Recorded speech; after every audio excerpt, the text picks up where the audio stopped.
स्वागत है फिर से मेरा YouTube channel Salman study centre. आज स्टार्ट करेंगे हम balance chemical reactions. Class 10 science की केमिस्ट्री पार्ट है। अब इसमें हम ये डिस्कस करेंगे कि बैलेंस केमिकल रिएक्शन क्या होता है और हम किसी भी रिएक्शन को बैलेंस कैसे करें। ठीक है ना। बहुत से रिएक्शन दे दिए जाते हैं, ठीक है ना। और उस रिएक्शंस में कोई अनबैलेंस होता है तो कोई बैलेंस होता है, यानी कई समीकरणें संतुलित होती है और कई समीकरण असंतुलित होती है। लेकिन हम आज दोनों डिस्कस करेंगे, बैलेंस एंड अनबैलेंस। तो बेसिकली आज की टॉपिक में यही है कि हम किसी भी इक्वेशंस को, वो भी केमिकल इक्वेशन या कोई केमिकल रिएक्शंस को हम कैसे बैलेंस करें, उसके स्टेप बाय स्टेप को हम समझेंगे। ठीक है ना। आप व्हाइट बोर्ड पे देखिए, इस पे आपको दिखाई दे रहा होगा बैलेंस केमिकल रिएक्शंस। इसमें दो रिएक्शंस होते हैं, एक अनबैलेंस केमिकल रिएक्शंस होता है तो दूसरी बैलेंस केमिकल रिएक्शंस होता है। तो इंट्रोडक्शन के लिए मैं इसको अवॉइड किया हूँ। तो आप इस पे देखिए, इसमें दो रिएक्शन दिए गए, ठीक है ना। पहली बात तो मैं ये बता दूँ कि बैलेंस केमिकल रिएक्शन और अनबैलेंस केमिकल रिएक्शंस में दो फर्क है। कि पहली चीज़ कि बैलेंस केमिकल रिएक्शन जो पहले से ही बैलेंस हो, उस रिएक्शंस में बैलेंस हो, यानी द्रव्यमान संरक्षण नियम के अनुसार किसी रासायनिक अभिक्रिया में द्रव्य को न तो उत्पन्न किया जा सकता है और न ही नष्ट किया जा सकता है। ठीक है ना। जो जितने रिएक्टेंट में अगर अभिकारक में, यानी इस साइड से देखिए, अभिकारक में मान लीजिए परमाणु की संख्या इसमें 5 है और प्रोडक्ट में भी 5 है, तो ये बैलेंस केमिकल रिएक्शन है। ठीक है ना। तो द्रव्यमान संरक्षण के नियम के अनुसार यही बताया गया है कि द्रव्य को ना तो हम उत्पन्न कर सकते हैं और ना ही उसको हम खत्म कर सकते हैं। ठीक है ना। जो पहले से मान लीजिए कि रिएक्टेंट में अगर 5 है तो प्रोडक्ट में भी कितना होगा, 5 होगा, उसमें कोई चेंजिंग नहीं होगी। तो इस चीज़ में आपको बता दूं कि पहले से एक केमिकल रिएक्शन दे दिया जाता है और उस केमिकल रिएक्शंस में पहले से एक फिक्स होता है बैलेंस और एक अनफिक्स होता है, यानी वो बैलेंस नहीं होता है, उसको बैलेंस करना पड़ता है। तो जो पहले से बैलेंस है तो उसमें तो हमको कोई दिक्कत है नहीं कि हमको उसको बैलेंस करना है। लेकिन जो अनबैलेंस है उसको कैसे करेंगे इस वीडियो में समझाएंगे। ठीक है ना। तो देखिए, पहले दे दिया गया है MgO plus O2 is gives to the MgO। ठीक है ना।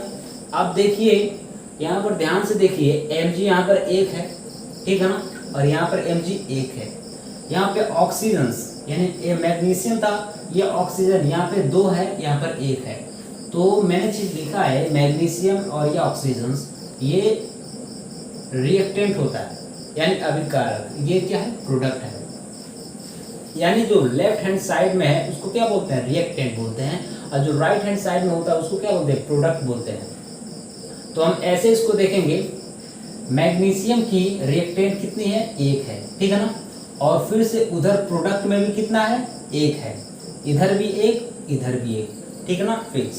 फिर से ऑक्सीजन को देखते हैं तो ऑक्सीजन की रिएक्टेंट में कितनी है, इसकी एटम्स कितनी है, मॉलिक्यूल्स कितना है, एटम्स कितना है, 2 है।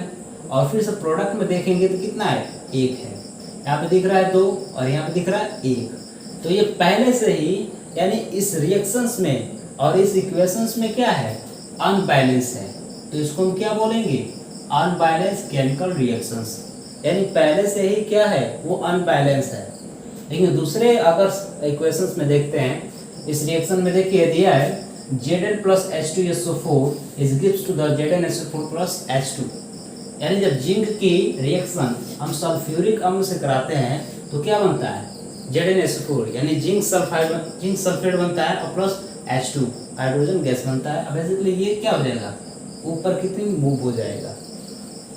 अब देखिए यहाँ पर Zn reactant, Zn plus H2SO4 ये रिएक्टेंट मॉडल्स हो गया, और फिर से यहाँ ZnSO4 प्लस H2 क्या हो गया, प्रोडक्ट्स मॉडल्स हो गया।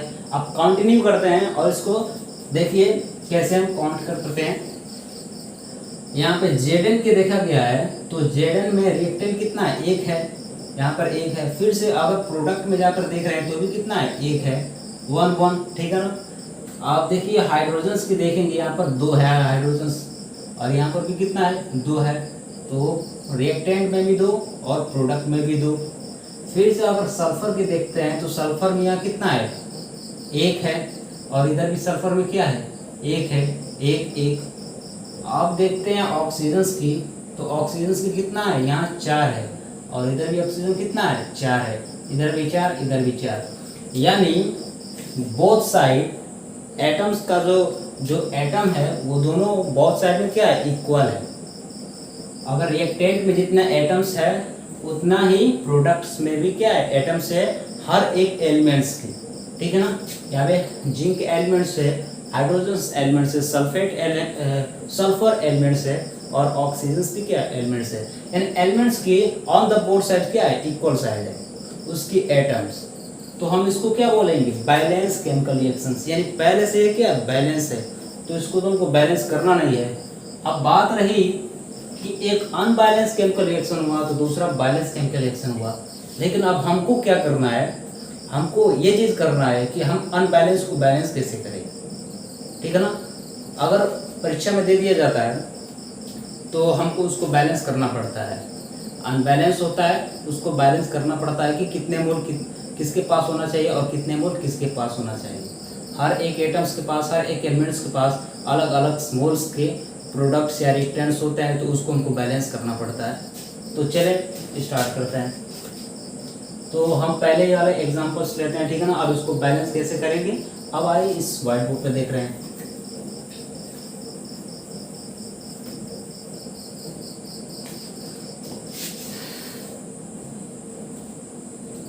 पहले तो हम लिख लेंगे Mg plus O2 is gives MgO, ठीक है ना। 5 स्टेप क्या करेंगे, यहाँ पर फॉलो करेंगे, और मैं जो स्टेप को फॉलो कराने लेकर जा रहा हूँ आपको, आप एकदम ध्यान से देखिए। स्टेप नंबर 1, सबसे पहले हम इस रिएक्शंस को एक बॉक्स में क्या करेंगे, बदल देंगे। एक बॉक्स में बदलेंगे, लिखेंगे Mg, इसको बॉक्स कर दिए, प्लस O2, इसको बॉक्स कर दिए, इस गिव्स MgO, इसको बॉक्स कर दिए। काफ़ी बॉक्स इसलिए किए हैं कि आप लोगों को कंफर्टेबल होगा इसको समझने के लिए। अब देखें यहाँ पे हम रेशियो निकालेंगे और इन लोगों को रिएक्टेंट और प्रोडक्ट में छाटेंगे कि रिएक्टेंट में एटम्स की कितनी नंबर है, प्रोडक्ट्स में एटम्स की कितनी नंबर है। तो चलिए हम छाट लेते हैं। रिएक्टेंट में मैग्नीशियम्स की, ठीक है ना, ये रिएक्टेंट हो गया, और ये मैग्नीशियम्स की कितनी है, 1 है, ठीक है ना। और फिर से प्रोडक्ट में कितना है, 1 है। समझ में आ रहा है ना। चलिए अब दूसरी चीज़ देख रहे हैं, वो रिएक्टेंट में ऑक्सीजन्स की, तो वो कितना है, 2 है, प्रोडक्ट में कितना है, 1 है, ठीक है ना। अब देखिए यहाँ पर फिर से ध्यान दीजिए कि अब हम क्या करें कि दोनों में जो रिएक्टेंट में है वो जो रिएक्टेंट में एलिमेंट्स हैं उसको प्रोडक्ट्स में लेकर जाके बैलेंस कैसे करें। तो स्टेप नंबर हमने 1 कर लिया, स्टेप नंबर ये 2 था जो अभी किया हूँ इसको, ठीक है ना। अब स्टेप नंबर 3 को अपनाएंगे। स्टेप नंबर 3 वो क्या है, स्टेप नंबर 3 ये है कि जो अनबैलेंस है उसको बैलेंस करेंगे। अब कैसे, मान लीजिए मैग्नीशियम्स यहाँ पर रिएक्टेंट में कितना है, 1 है, और प्रोडक्ट में भी कितना है, 1 है। इसमें तो कोई चेंजिंग नहीं करना है, वो तो पहले से बैलेंस है। लेकिन ऑक्सीजन्स की यहाँ पर कितनी है, 2 है रिएक्टेंट में, और प्रोडक्ट्स में कितना है, 1 है। तो इसको तो हमको क्या करना, संतुलित तो करना है ना। तो इधर 2 है कहाँ, रिएक्टेंट में, तो हमको प्रोडक्ट में क्या करना पड़ेगा, उतना ही लेकर जाना पड़ेगा, ठीक ना। तो अगर हम प्रोडक्ट्स में कितना कर दें, यहाँ पे 2 कर दें, तो 2 ऑक्सीजन्स हो गया, इधर 2 ऑक्सीजन्स हो गया, ठीक है ना। लेकिन मैग्नीशियम्स की क्या हो गई, बदल गया। मैग्नीशियम यानी उसके जो बैलेंस था वो अनबैलेंस हो गया, यहाँ पर 2 हो गया, यहाँ पर 1 हो गया। तो यहाँ पर क्या करें हम, तो देखिए स्टेप नंबर 3 में ये लिखेंगे Mg plus O2 is gives 2MgO। हमने यही उतारा है, ठीक है ना। यहाँ पे इसको मिटा दे रहे हैं, स्टेप नंबर 4 को, स्टेप नंबर 3 को यहाँ पर लिखेंगे, ठीक है ना। Mg plus O2 is gives 2MgO। लेकिन यहाँ पर हमारा क्या गड़बड़ हुआ है, मैग्नीशियम्स की गड़बड़ हुई। तो मैग्नीशियम्स की क्या करेंगे, अब मैग्नीशियम्स को हम बैलेंस करेंगे। ध्यान से देखिए, मैग्नीशियम यहाँ पे 1 है, यहाँ पर मैग्नीशियम 2 है, ऑक्सीजन यहाँ पे 2 है, ऑक्सीजन भी यहाँ पे क्या है, 2 है। तो हमने स्टेप नंबर 2 में ये देखा कि ऑक्सीजन्स को बराबर करने के लिए प्रोडक्ट साइड में ऑक्सीजन्स को 2 बढ़ावा दे दिया है। तो ऑक्सीजन्स की कंप्लीटली क्या हो गया, बैलेंस हो गई एटम्स के। लेकिन अब मैग्नीशियम को यहाँ पे मैंने ऑक्सीजन्स को बैलेंस करने के लिए 2 से क्या कर दिया, गुणा कर दिया, ठीक है ना। तो यहाँ पर 2MgO आ गया। लेकिन अब सेकेंड स्टेप में, यानी जो स्टेप नंबर 3 है, इसको करने के लिए मैग्नीशियम इसमें गड़बड़ है। तो मैग्नीशियम्स को बराबर करने के लिए 2 से गुणा करेंगे। ये तो प्रोडक्ट में गुणा किए हैं, ठीक है ना, ये प्रोडक्ट वाले में गुणा किए, लेकिन मैग्नीशियम्स को बैलेंस करने के लिए रिएक्टेंट में 2 से गुणा कर देंगे। तो इसमें 2 से गुणा करेंगे तो स्टेप नंबर 4 हमारा आ जाएगा 2Mg plus O2 is gives 2MgO। अब ये पूरी तरह से क्या है, बैलेंस है। और फिर स्टेप नंबर 5 में हम क्या करेंगे, ऐसे ही कॉलम को स्टेप नंबर 2 को स्टेप नंबर 5 में फॉलो करेंगे। अब देखिए यहाँ पर ध्यान से देखिए कि हमारा ये कंप्लीट कैसे हो गया। यहाँ पर देखिए 2Mg, मैग्नीशियम्स की संख्या कितनी है, 2 है, ठीक है ना। तो हम क्या करेंगे, थोड़ा सा इसको मिटाना पड़ेगा और स्टेप नंबर 5 को लिखना पड़ेगा यहाँ पे, स्टेप नंबर 5। तो हम ऐसे क्या करेंगे, लिखेंगे रिएक्टेंट में मैग्नीशियम्स की कितनी है संख्या, 2 लिख दिए। फिर से प्रोडक्ट्स में कितने हैं, प्रोडक्ट्स में भी 2 हो गए, ठीक है ना। फिर से अब हम रिएक्टेंट में क्या लेते हैं, ऑक्सीजन्स को। तो ऑक्सीजन्स में भी कितने हैं, 2 है, तो 2 हो गया। प्रोडक्ट में भी ऑक्सीजन का कितना है, तो 2 है, 2 हो गया। यानी ये 2 हो गया, ठीक है ना। और ये तो 2 पहले से है। अब देखिए स्टेप नंबर हमारा जो 5 है वो पूरी तरह से कंप्लीटली बैलेंस है। वो कैसे, तो थोड़ा सा इधर देखिए, स्टेप नंबर 4 में मैग्नीशियम्स की संख्या कितनी है, 2 है। इधर मैग्नीशियम की संख्या कितनी है, 2 है, ठीक है ना। मैग्नीशियम 2 और 2, यानी रिएक्टेंट में भी 2 और प्रोडक्ट में भी 2। अब बात कर रहे हैं ऑक्सीजन की, ऑक्सीजन की संख्या कितनी है, 2। और फिर से प्रोडक्ट्स में भी ऑक्सीजन की संख्या कितनी है, 2, यानी रिएक्टेंट में भी ऑक्सीजन की संख्या 2, प्रोडक्ट में भी ऑक्सीजन की संख्या कितनी, 2 हो गया।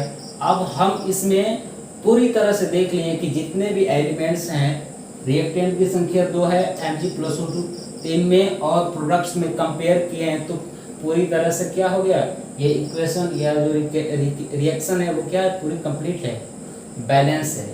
तो हम कह सकते हैं देन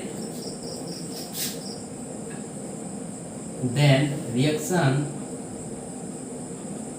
इज फुल्ली कंप्लीट या complete, balance, reaction is balanced. और ये हमारा जाकर पूरी तरह से क्या हो गया, बैलेंस हो गया।